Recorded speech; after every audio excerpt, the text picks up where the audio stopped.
আজ আমি আলোচনা করব রেক্টিফিকেশন ডিড সংশোধনী দলিল কি। আমি অ্যাডভোকেট চন্দন রায়। আমার লিগ্যাল সার্ভিসেস চ্যানেলের সাথে জুড়ে থাকুন এবং ইনফরমেটিভ ভিডিওগুলো দেখুন। রেক্টিফিকেশন ডিড হলো একটি আইনি দলিল যা জমির মূল দলিলে কোনো ভুল বা ত্রুটি সংশোধনের জন্য তৈরি করা হয়। এটি বিশেষভাবে প্রয়োজন হয় যদি জমির নাম, পরিমাণ, দাগ নম্বর, মৌজা, মালিকের নাম, দলিল নম্বর বা অন্য কোনো তথ্য ভুল থাকে। কোন পরিস্থিতিতে রেক্টিফিকেশন ডিড প্রয়োজন হতে পারে? নাম ভুল, মালিক বা ক্রেতার নামের বানান ভুল থাকলে, জমির পরিমাণ ভুল, দলিলে জমির পরিমাণ কম বা বেশি লেখা থাকলে, দাগ নম্বর বা খতিয়ান নম্বর ভুল, জমির সঠিক চিহ্নিতকরণে সমস্যা হলে, মৌজা বা ঠিকানা ভুল, দলিলে জমির অবস্থান ভুল থাকলে, লিপিবদ্ধ ভুল, বানান বা সংখ্যা ভুল হলে। রেক্টিফিকেশন ডিড করার প্রক্রিয়া: 1. উভয় পক্ষের সম্মতি নিন। মূল দলিলে যে পক্ষ ভুল করেছে এবং যে পক্ষ ক্ষতিগ্রস্ত হয়েছে উভয়ের সম্মতি প্রয়োজন। উভয় পক্ষের মধ্যে লিখিত চুক্তি হতে হবে যে তারা ভুল সংশোধন করতে রাজি। 2. নতুন দলিল খসড়া করুন। একজন আইনজীবী বা দলিল লেখকের মাধ্যমে সংশোধনী দলিল রেক্টিফিকেশন ডিড তৈরি করুন। এতে পুরাতন দলিল নম্বর, সংশোধনযোগ্য ভুল এবং সঠিক তথ্য উল্লেখ করতে হবে। 3. স্ট্যাম্প ডিউটি পরিশোধ করুন। রেক্টিফিকেশন ডিডের জন্য সাধারণত নামমাত্র স্ট্যাম্প ডিউটি প্রযোজ্য হয়, সাধারণত 200 থেকে 500 টাকা। যদি সংশোধনীতে জমির মূল্য পরিবর্তন হয় তবে নতুন স্ট্যাম্প ডিউটি হিসাব করতে হবে।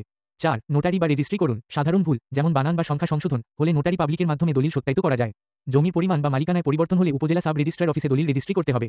5. সংশোধিত দলিল সংরক্ষণ করুন। সংশোধনী দলিলটি সাব রেজিস্ট্রি অফিস ও ভূমি অফিসে জমা দিন। পরবর্তী সময়ের জন্য খতিয়ান সংশোধন বা নামজারি আবেদন করতে হবে। আমার লিগ্যাল সার্ভিসেস চ্যানেলটি লাইক, কমেন্ট ও সাবস্ক্রাইব করুন। ধন্যবাদ।